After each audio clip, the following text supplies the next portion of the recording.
So I've been invited to University of West London today to talk about how I make music. The music I'm going to work on today is drum and bass, and it is a very technically minded, technically focused music. Everybody is obsessed with how loud they can make their snare, they can get their kick, they can get their bass, how loud we can get everything else in. People are listening to big drum and bass tunes and then going into the studio with that's all they've got in their head, so you end up recreating what everyone else is doing.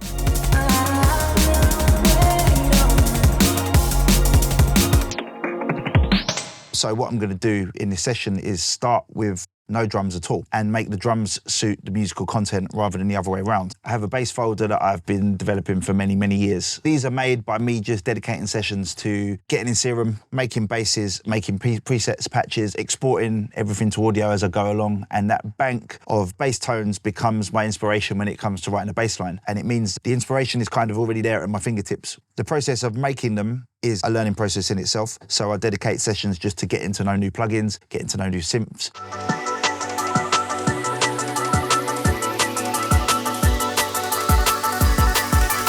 What I find more inspiring is to look for the first sound or spark of inspiration externally. One of them that I use a lot is Splice. Within Splice, you can find probably any sound you can imagine. I start a lot of my music sampling from the broader world of music, browsing playlists, looking for sounds that caught my attention and might be a spark for writing some music today. Some of them are taken from acoustic soul playlists. Some of them are taken from a sleep playlist, which is basically just drones. What I'm going to do is start by sampling something. I'm going to see what I can do with the original sample, how I can manipulate it and make it more unique to what I'm doing. I'm going to use that as a spark of inspiration and a foundation for the song.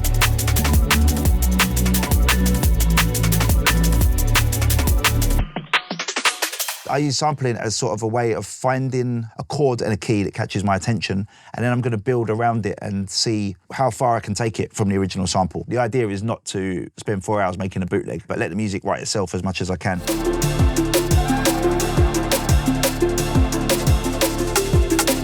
Something that I'm going to try not to do is critique what I'm doing as I go, as much as I can. I tend to write really quickly and analyse it tomorrow.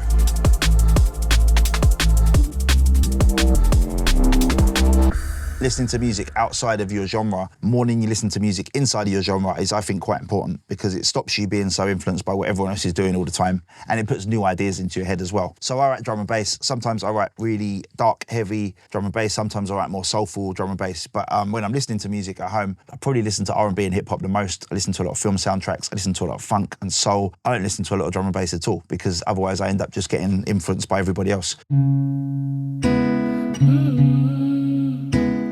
Interested in this one because of the vocal, and when you reverse that, that's going to sound really interesting and probably get some nice tones from it. Right, so we've got 3 interesting chords there. I'm going to see what I can do with these. So the program I'm using to sample it is called Audio Hijack. Record any application that goes through your computer. Recording it as AIF or WAV, even though I know it's streaming audio, Logic will convert it back anyway. Label it so I can find it, and then set the output.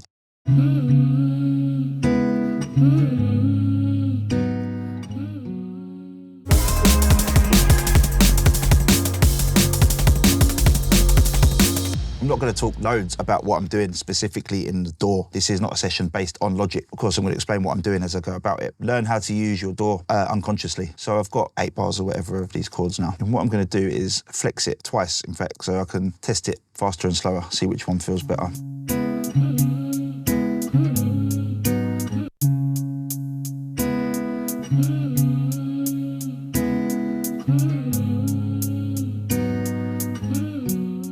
So what I can do with the flex tool is just set markers on each transient points and then just make sure that it is in time. And then I'm going to render it.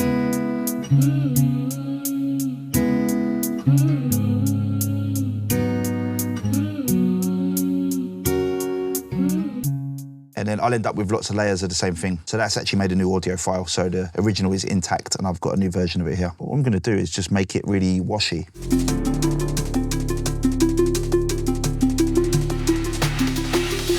I'm interested in the chords rather than the guitar.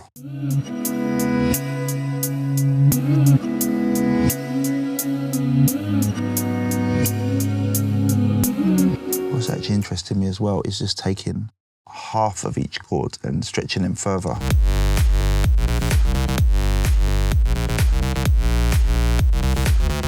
A big part of what I'm going to do actually, and I haven't mentioned this word once yet, but is resampling. So I'm going to sample things and resample them until they are quite far from what they originally were. You get more interesting textures, running things through plugins, exporting them, stretching them again. You get a new texture rather than just running it as it is. So what I was just thinking about with these chords here is to actually just use the ending part.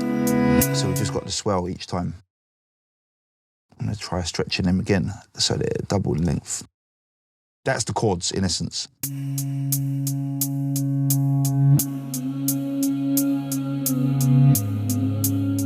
This is a multi-effects plugin called Murder Melodies.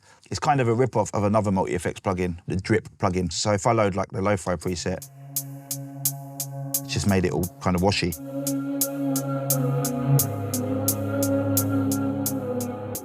And then with Murder Melodies, I've got the dimension, which is just making it bigger. Great if I want to make stereo image wider. I'm going to use a bit of the ice reverb as well, because it kind of just makes it drone.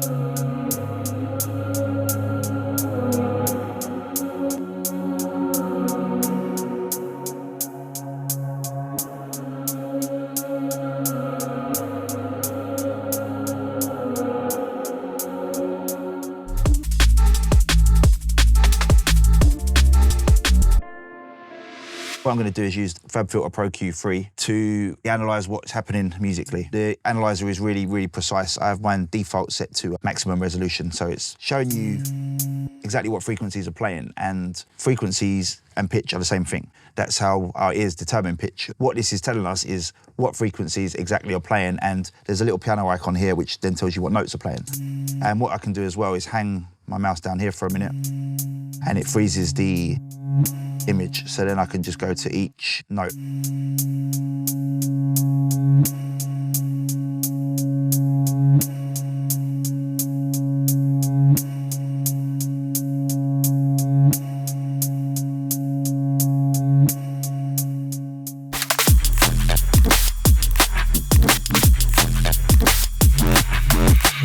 When I start looping the first chord, it almost sounds more like a track to me than when I'm hearing the whole thing. I kind of get ideas of where it's going to go, how it's going to open out. So what we've got there is the first chord of this sequence. Okay, so we've got two C sharps, or D flat, A flat, D flat, and F. So I join them together, chord one. That's the same chord twice, and then we repeat here.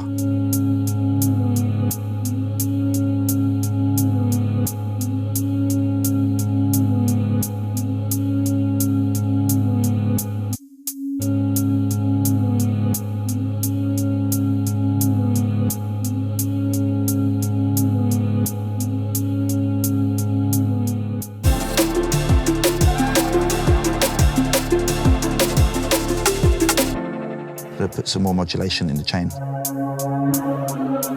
going to thin this one out as well. I'm just going to resample one chord at a time. I'm going to make reverb delay tails out of the same chord. So if I take 4 bars of that, that drone element will probably be how the whole thing starts.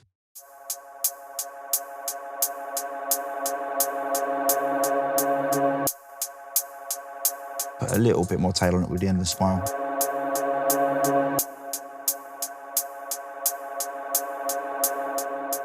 That's the original part where it's reversed and it's run into some plugins. That's the tail that we've created with plugins, and it's the tails that I'm interested in. So it's a reverse reverb. So now I've got my 4 chords in a totally different format. These are the kind of textures I'm most interested in.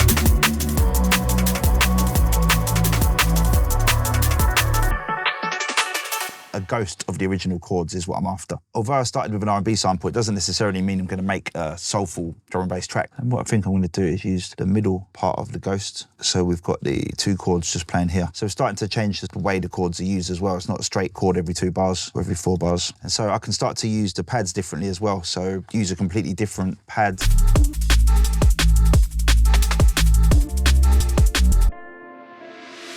I've got the chords and I can start to repurpose the chords in a way that suits what I'm thinking arrangement-wise. Although this is well before I really will think much about arrangement. So that's chord 1, that's the same chord, so it happens there. And then I've got chord 3 and chord 4, like that.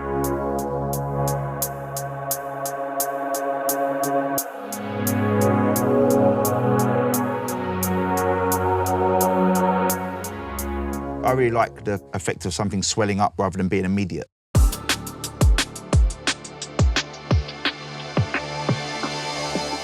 I colour everything as I'm going as well. It means that I know what everything is. I can't really understand the page if it's not coloured. Sometimes when I'm really just aiming to write more minimal, darker tracks, I might not be looking so much for a progression, but just a texture and a chord to begin with that I can build around as drones. Looking for interesting chords and resampling them to create new textures from what there was originally. So I guess that's the essence of the sort of first stage of what I do every time I'm writing music.